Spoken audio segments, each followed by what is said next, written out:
You're listening to the Alex Wolf Podcast. Interesting conversations about innovation, economics, culture, and history for the independent thinkers and curious minds. I'm your host, Alex Wolf.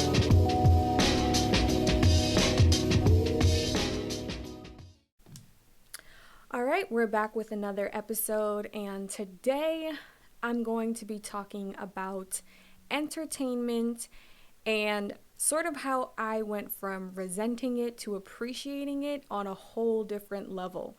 So if you listened to last week's episode, you might remember when I said I've grown to appreciate entertainment over the past few years. And at first I resented it because I felt like it was sort of man's evil way of distracting ourselves from, quote unquote, more important things. So as a typical bookish person, again, if you listen to last week, I talked about being a broccoli person in a world that is used to eating donuts and ice cream and stuff like that. And so I felt like nonfiction books and documentaries and things of that nature were more important than movies and, any form of entertainment. But I have grown since then to really see the value of entertainment, like I said, on this whole new scale, which hopefully can be helpful for you as well, because the reality is, after I was learning more and more about indigenous societies and ancient Eastern philosophy, specifically Indian philosophy, I got a new appreciation for what the nature of entertainment actually is and how honestly natural of a phenomenon it is to the universe and to our species specifically.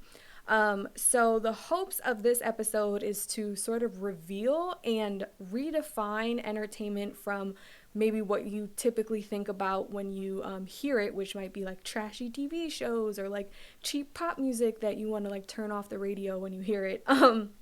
And sort of starting to see it more as a natural expression of activity that happens on every scale pretty much in the universe. I know that sounds like really deep and like kind of crazy, but that's what I'm going to attempt to describe.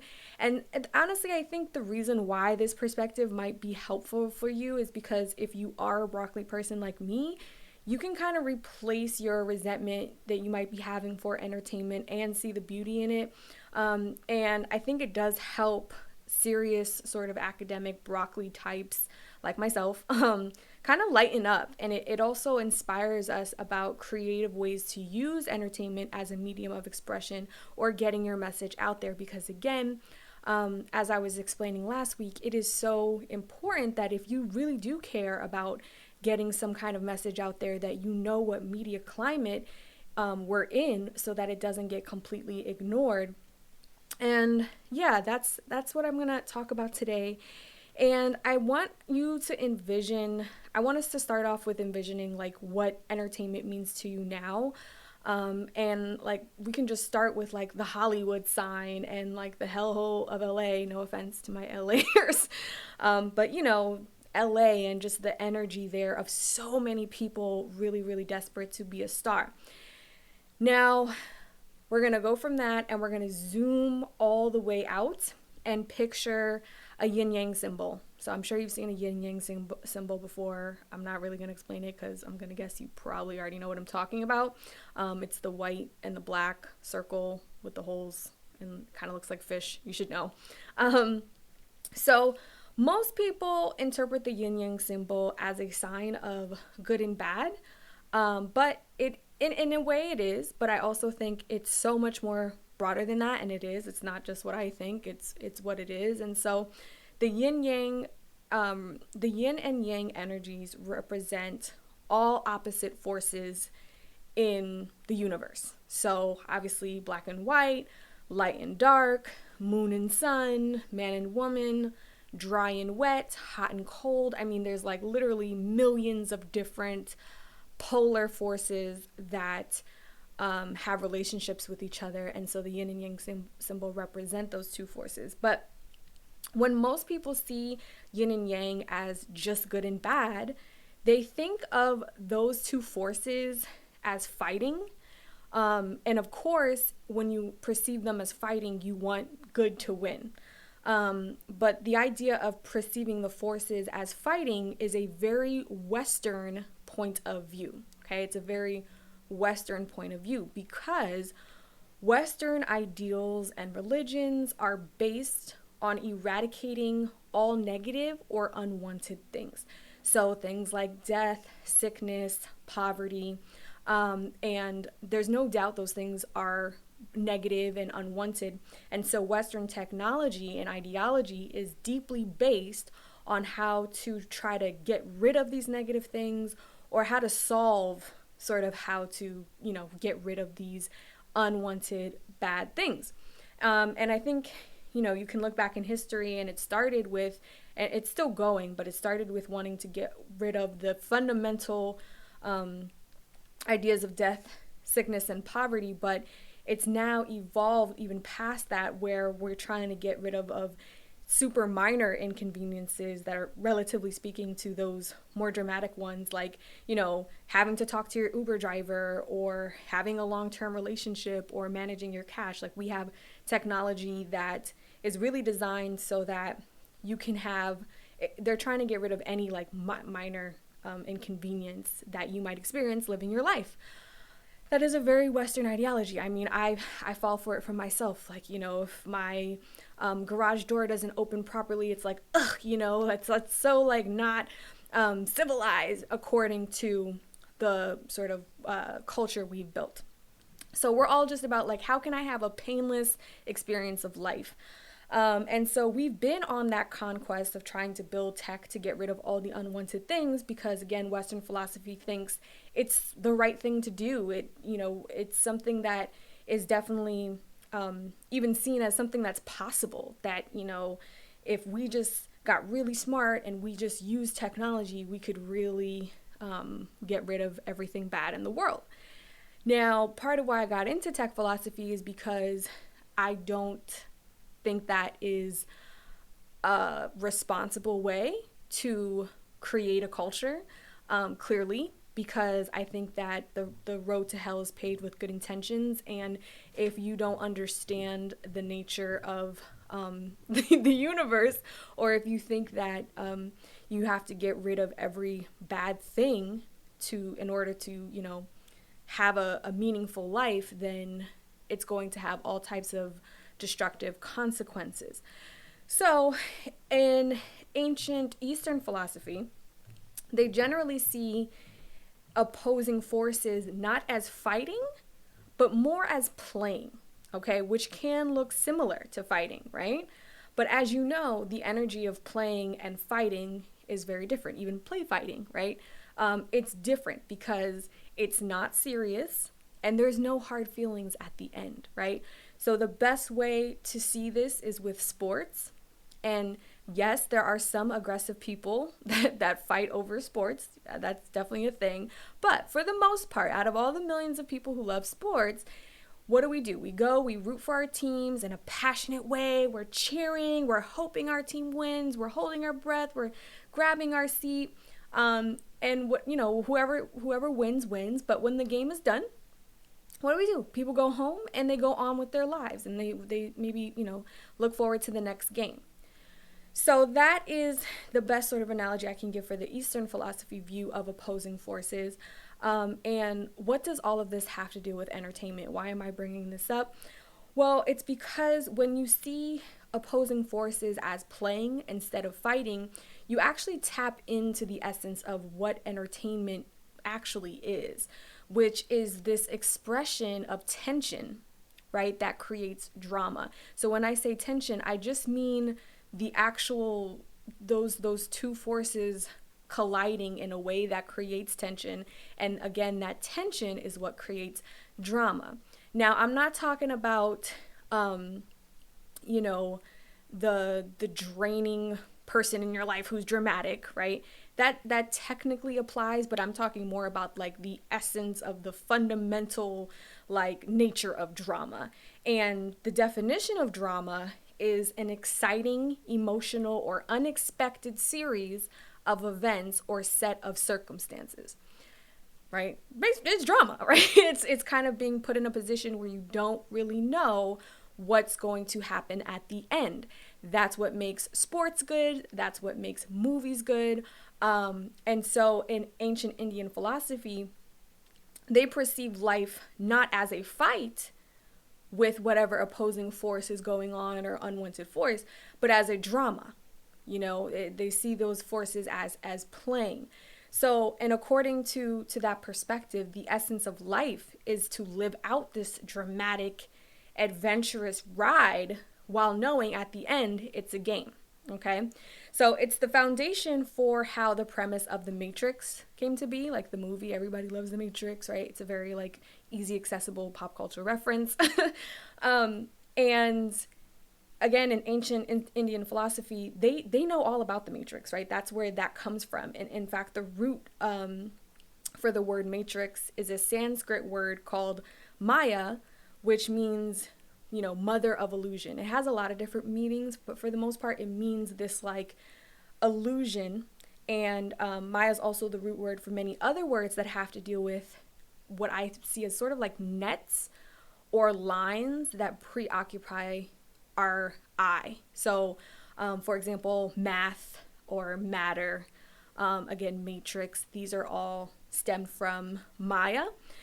And yeah, these are the illusion is that what you are looking at, people see the net, but they don't see what's behind the net. So, for example, when we build societies, the first thing we do is we draw lines on the ground and we say, okay, this is my plot, this is your plot, this is our state, this is your state. But beneath all that is obviously one encompassing globe, but we use the lines to create order in civilization. So Maya is basically, she's the mother of that, like, sort of those lines.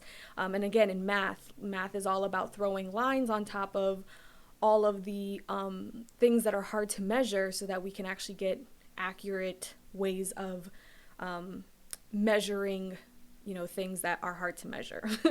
That's what math is all about. So it makes it just easier for us to comprehend and, again, create order in society. So waking up from that illusion is called nirvana. I'm sure you've heard that term before. And it just basically means you wake up and you don't necessarily, you're not so plugged into the matrix that you don't understand that there's something underneath. And a lot of people try to achieve nirvana by doing like a lot of hokey pokey stuff, whether it's moving or going on a silent retreat or whatever. But it's really just a realization that the appearance of a boundary between you and everything else is not there. It's like why people go, they take DMT or get ayahuasca. It's because they're trying to experience this feeling of no boundary between everything there. So the boundaries we create are boundaries we create. And they're not necessarily evil or wrong. They're actually what we use to create society and civilization, like I said before. But let's go back to the drama. Now, drama, in my opinion, is a better word for entertainment. I think game, or games, or even playing is a better word as well, because it helps you perceive the activity of life as an expression of play instead of a serious expression of fight. Okay? And again, Western philosophy has been about how do we conquer? How do we figure out how to get to this other country and take it over?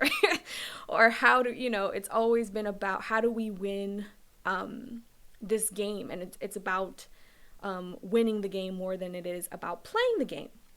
So why is looking at life sort of in this way, in the Eastern philosophy way, why is that so enlightening? And I feel like it was enlightening for me because it helped me understand and, again, have less resentment for our natural captivation for entertainment. So I was going from, oh my God, I live in a society where everyone's glued to the, phone and we're all distracted. And I still believe that. But I don't see it as a evil plan as much as I see it as, brutal, irresponsible technology that is exploiting that. Okay, so again, I think it's very natural for humans to want entertainment, and drama, whether it be through plays or movies or through their own life. Let's be honest, right? Some people just love to have the drama in their lives. I prefer the movies. Thank you. Um, but the technology in which we are using to create that drama is what I don't like, because I think that part of it is the irresponsible part, and it's the part that makes us further think that this is a fight instead of a more harmonious kind of game. So, again, since the beginning of humanity, humans have used entertainment, they've used storytelling, right? That was the big thing that stood out to me, because as I was doing research for my lecture on why so many millennials feel unaligned with their age, I was learning so much about rites of passage and just what families were and how wisdom gets passed down. And over again, I kept finding that it was about mothers and fathers telling their kids stories, or kids, going around grandma and grandma telling the story. And they could be myths, they could be personal story. There's just so many different types of folk tales and things like that, and those are where we hide our morals and our wisdom and our lessons. And so that's amazing. Like, I think that is what made me kind of wake up from my fussy, proud academic self who wanted, again, that broccoli side is just like, oh, well, everyone should be reading this, interpretation of technology by Aldous Huxley. And, that's, I'm into boring shit. Like, here I am thinking, oh, well, everyone should just read boring stuff like me. No, like, boring stuff has never really been a thing, in the sense of, you know, densely, like, one of the most type of, when I was talking about lines and how we create, we throw lines on top of things, intellectualism and reason is probably the highest form of expression of those, like, lines of breaking things down. And I happen to like it, but it's not really that natural. It's not as natural as seeing an image or hearing a story, where that's something that is very approachable and something almost everyone can understand. And so, yeah, it's been so weird, because after I had that wake up call, like, I'll be tweeting, like, the academics I love, and I'll be like, but you gotta make a movie about it. Like, I look at the researchers and I'm like, I love this paper, but, like, no one knows what the hell is going on. And until you put it in a story or a movie, it's not going to happen. You look at Star Wars. What I love is, like, when I decided I wanted to take philosophy seriously, is that I realized, like, the philosophers are the ones that kind of get forgotten about, because you look at how the story of Star Wars came to be, and basically, George Lucas read a lot of Joseph Campbell, who was an academic, and he was all about talking about the importance of myths in civilizations and societies. But Joseph Campbell got his work from Jung and Watts, and Carl Jung was a psychologist, and of course Watts is my favorite philosopher. And it's like, but George Lucas is the one who took all this philosophy and all this psychology, and he packaged up into this, like, sci-fi movie. And he's the one that, you know what I mean? Like, that's how culture gets the message that came from Jung and Watts and stuff like that. But we don't really put the two and two together. And so it's cool, because I kind of like being sort of in the background, and I want my work to inspire the directors and the authors and the singers and the people who do have that medium, because I'm over here just being the boring fucking intellectual, and I need y'all to package it up. I can articulate it and stuff like that, but yeah, it's the people who can transform into a creative medium. And that's been a dynamic that you can see throughout history, right? The artist who listens to philosophers, it's artists. Who listens to, the psychologists, it's people who want to integrate that stuff into their art. So just putting shout me out if you end up making the next Star Wars and it's influenced by some of the stuff I've talked about. But anyway, okay. So back to, like, humanity using storytelling. Since the beginning of time, like I said, we've been using masks, right? There's so many masks that are used, and what are those used for? To create I was gonna say a production, which it's a very lean production, but it is a production nonetheless, in the sense that people come together and they dance and they act. There's all just dozens, hundreds of different communities and tribes who put on the mask, and they either act like an enemy or act like another, person in the society. We've used illustration in ancient times. We've used sports in ancient time, music, dance, to preserve civility and order and to pass down wisdom and tradition. So entertainment to me is as natural as a heartbeat. Now, thank God. Drama is as natural to me as a heartbeat. Again, what isn't natural is like the technology and the medium in which we are giving that entertainment, which does play a huge role. Because one of the heartbreaking stories I remember when I was reading about television kind of going into the home is I was reading about some Native American community who I think the government was like giving televisions to the community. This was, I want to say, in the 90s, and they were giving the televisions because, like the internet is today, televisions were needed so you knew what the hell was going on. I guess there were no like local papers or anything like that, so the television was the way the news was being given to these people. And I think half of the neighborhood got it and the other half didn't, and the half that got it was warning the other half that didn't get it because they noticed a complete change of behavior in their children, and how their children were no longer interested in hearing the bedtime stories before bed. They even like talked about the kids having like attitude problems, and they were like, look, do not let these people bring this TV into your house because it's going to change your house. And that gave me chills, and I remember that story because I'll talk another day about the importance of the home in a civilization. It's like something that's very near and dear to me, and something I take very seriously.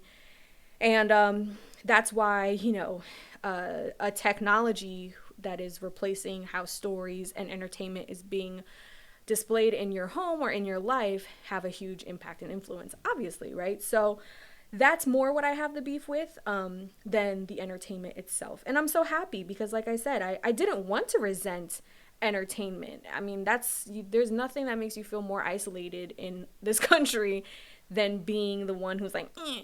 And to be honest, I am still a little I'm not like in love with celebrity culture because I feel like we've replaced so much of our values and like our connections with family to celebrities and like celebrities we grew up with.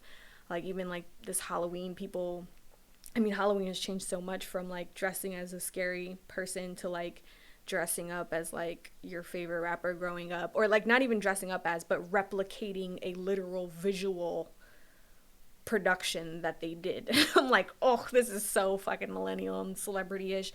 So I'm not saying like I it's nuanced, right? Like I still have my feelings, but I can at least appreciate the nature of entertainment and drama in society.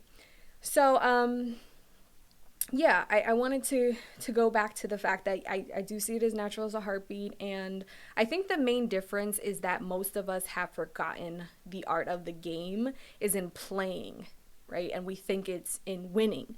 Again, that's a very Western idea. The substance of play comes less from who wins, but more in either playing the game or watching the game. So again, once the movie's done, the movie's done. Once the game is done, the game is done. If you pay tickets to see a basketball game and they tell you before you get there who's going to win, then that just defeated the whole purpose. So again, the substance is not coming from who wins. The substance is coming from the conflict of those opposing forces as you are experiencing the play, right? Again, the conflict of those opposing forces, whether it be the Nets and the Knicks or whether it be, I'm trying to think of like a movie like Batman and Joker, right? That's what you're here for. You're here to see how these opposing forces play, how they dance, and that is what that's what you're here for. Who wins is not as important. So, at least in this philosophy, I think in Western philosophy, it's all about who wins here. And obviously we've seen how that works. So, yeah, if you aren't aware of that seductive nature of a game, in the sense that when you're playing the game, or when you're watching the game, and again, it could be sports, it could be movies, it could be your own personal drama, you're so attached to who should win. You want that yin yang symbol to either turn completely white or completely black. You're not appreciating the fact that the beauty is in the black and white together. You want to turn it into a circle that has one color. And that's because the game is so seductive that it makes you want that. And so you think it's all about what happens after. You think it's about the output. You think it's about the trophy or the item or the status that you get. But to play the game of life for what happens after the game is to not enjoy any of the day-to-day activity and to live for those various trophies and outputs that are never as fulfilling as promised. And I've talked about that a lot before.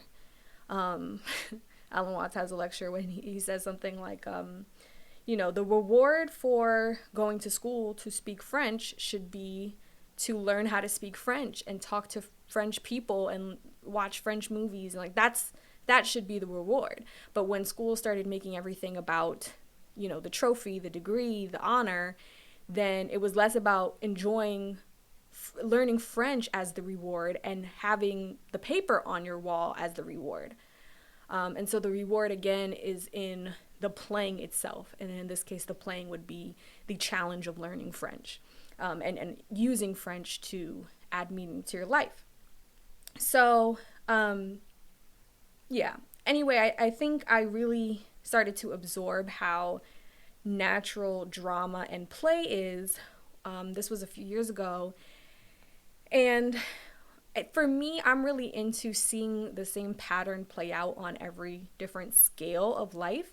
So meaning like in our daily lives, interacting with other people, or on a molecular level, or on a galactic level, you'll see that certain patterns play out on these different scales. And I love that because I see that as nature, right? And so one day when I was on the train, and this was at the time I started to learn about all this stuff, and I noticed everyone on the train was playing some kind of game. It was either, a lot of people were on those like addictive Candy Crush type of games, or people were like on Instagram, which is definitely a game, y'all. It's a social game. Or people were reading books, fiction books, and being invested in someone else's drama, or people watch Netflix on the train all the time, which again is watching a game. And of course, sports. People were watching sports. But I was just like, I was on the train having my like moment of like, wow, like, this is a natural, it's sort of like a default activity. And again, Watts has a lecture where he asked the audience, what do people do when they've absolutely done everything they've needed to do, either for the day, or maybe like someone got a fortune and they're retiring early. Like, what do people actually do with spare time? And it's a funny concept, spare time. And the answer is it's always a form of play. It's a party most of the time, right? And what happens at parties? Dancing, music, things that are done not for the output, but just for the simple enjoyment of those forces. You think of dance, that's a pattern. Again, you see that pattern of like using your muscles to go this way and that way and this way. That is creating a pattern. A movie, again, that's a form of a play. It's a form of a drama. It's a form of a pattern. Sports, same. It's the same pattern. It's the pattern of one force trying to take over the other and being engaged and emotionally captivated in seeing that friction. Okay? And then once one takes over, then boop, it's done. You walk away. You're no longer captivated. Sports, intercourse. I put that on the list too, right? Playing a board game, playing a game, literally. Oh, I'm bored. What do you want to do? Oh, let's play a game. We lean into play because that's the default activity of reality on almost every scale. There are dramas happening in your body right now. Cells that are fighting other cells, cells that are making love to other cells, right? It's happening zoomed all the way out in the solar system, right? So like the yin yang symbol represents how seeming opposing forces are using each other and creating tension between each other to create this field of behavior that you're looking at right now, of the reality in front of you. That is really what that symbol is representing. So like if you were to take the color white and spread it, right? Or even spread the color black apart through light, you will see that all possible colors are hidden within them. That's why we use those. And what I mean is that white bounces off all color and black absorbs all color. So between them is every possible combination of form and space. Or, like to use an analogy, between them is every possible hand in this card game of life, every possible combination of thing that can come out. And you think of the Big Bang, it's opposite forces colliding to a point that, form and space are trickling out, growing out, manifesting out into this crazy reality we're in now. And like I see, me as like a dangling fringe on the end of this like huge explosion that happened a while ago.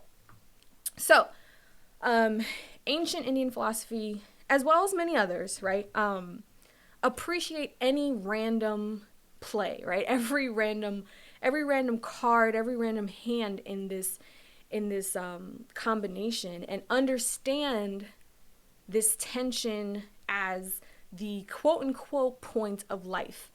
It's not to get a trophy at the end. It's not to win. It's to experience life. And you can see that philosophically through the technology people build, through the agriculture people have, when people are trying to get rid or trying to fight everything unwanted, and when they are accepting opposing forces as a natural expression of the universe. So I love this kind of stuff, and it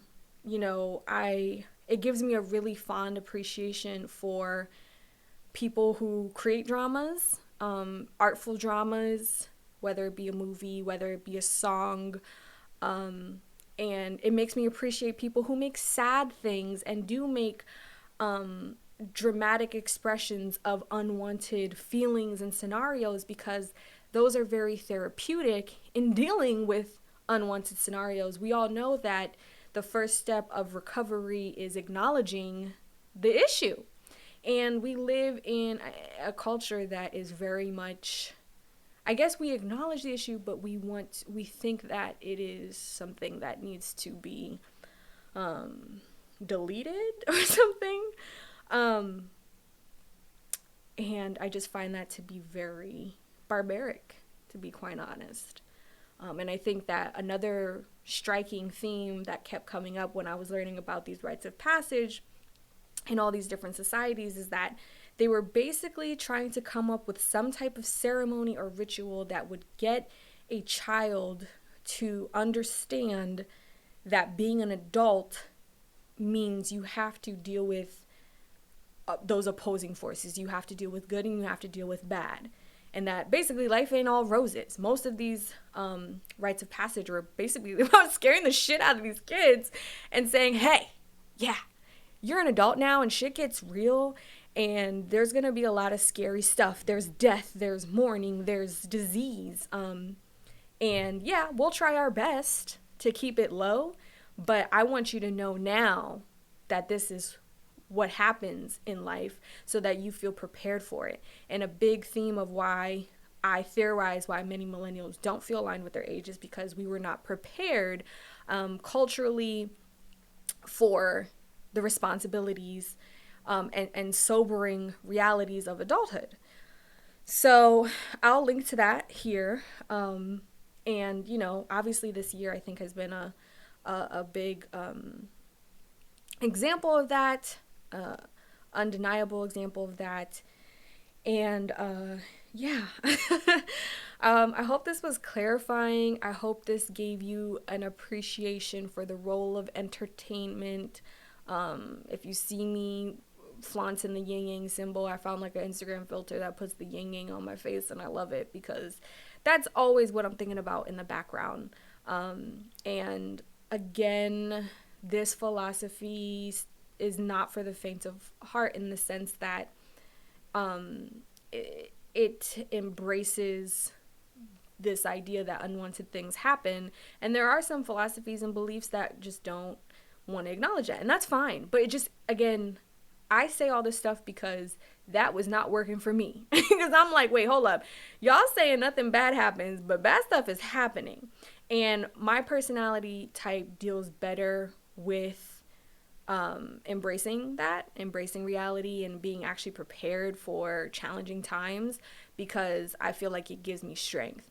And again, some people, they just don't want to do that, and that's fine. There's really no judgment. I think it's all about finding what works for you. So thank you so much for tuning in. I hope you watch a good movie after this.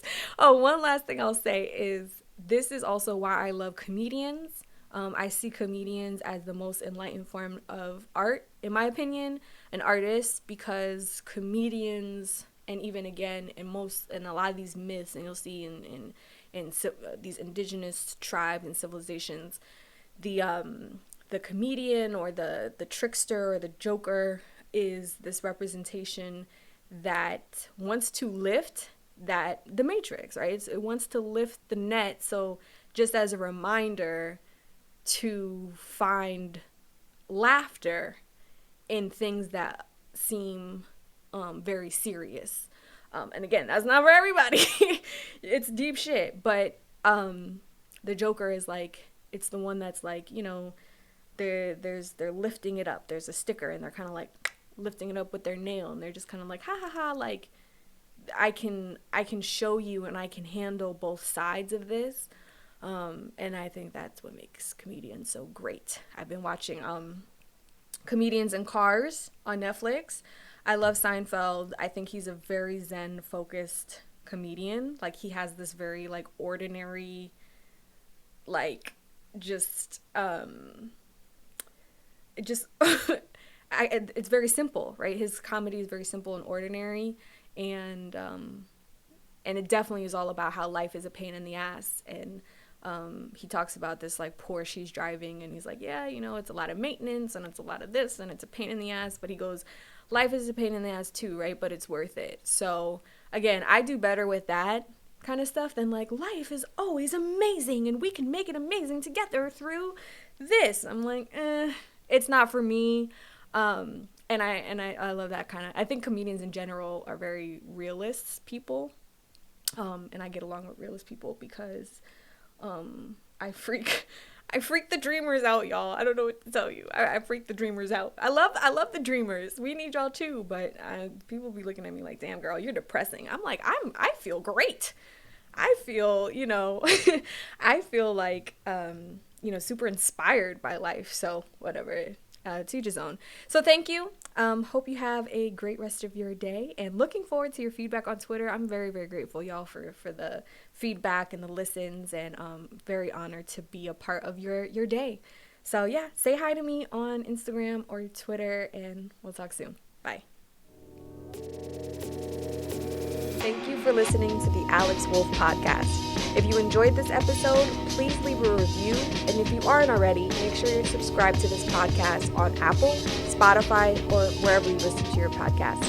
For more resources on innovation, economics, and culture, visit alexwolf.co/newsletter and sign up for my email list. Thanks.